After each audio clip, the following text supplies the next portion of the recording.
Hello everyone, ये जो root over A B लिखा है, क्या ये स्प्लिट हो जाता है हमेशा? यानी कि रूट ए इंटू रूट बी हमेशा हो जाता है क्या? सोचो सोचो सोचो। चलो मैं बताता हूं। ये ऑलमोस्ट हमेशा होता है, लेकिन एक केस के लिए बस ये रुक जाता है। तो देखो वो केस मैं आज बताऊंगा, ध्यान से समझना। उससे पहले ये जान लो कि मैथमेटिक्स में ये जो रूट ओवर ऑफ -1 होता है ना, रूट ओवर ऑफ -1 होता है, उसको आई मान लिया। आई फॉर आयोटा क्यों मान लिया? सर मैथमेटिक्स फील्ड को आगे बढ़ाने के लिए। अब जरा देखिए, मैं ना सिंप्लीफिकेशन के लिए ए बी को कुछ नंबर्स ले लेता हूं, है ना। तो दोनों नेगेटिव ले लेता हूं, जैसे कि रूट ओवर ऑफ -2 इंटू -3।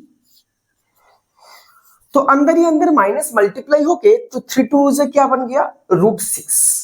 तो लेफ्ट हैंड साइड का आंसर हो गया √6। एक बार राइट हैंड साइड का देख लेते हैं फटाफट से। तो रूट ओवर ए को मैंने क्या लिया था? -2 इंटू रूट ओवर -3। अच्छा, मैं इसको क्या लिख सकता हूं सर? इसको लिख सकता हूं √2। ध्यान से देखो, ये लिख सकता हूं 2 इंटू -1। ये लिख सकता हूं 3 इंटू -1।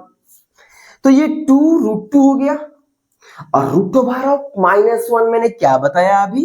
आई इंटू ये क्या होगा? √3 इंटू रूट ओवर ऑफ -1 माने आई। √2 इंटू √3 तो सर √6 हो जाएगा, लेकिन आई इंटू आई होता है आई स्क्वायर। आई अगर रूट ओवर -1 है तो आई स्क्वायर क्या हो जाएगा बेटा? -1 हो जाएगा। तो यानी कि आई स्क्वायर माने -1। तो ये क्या हो गया? -√6। तो यानी कि ये कब इक्वल नहीं होगा, कब स्प्लिट नहीं हो पाएगा? When A and B both negative. बाकी सारे केस में हो जाएगा। तो जब दोनों ही नेगेटिव है तब नहीं होगा। समझ में आ गया बातें?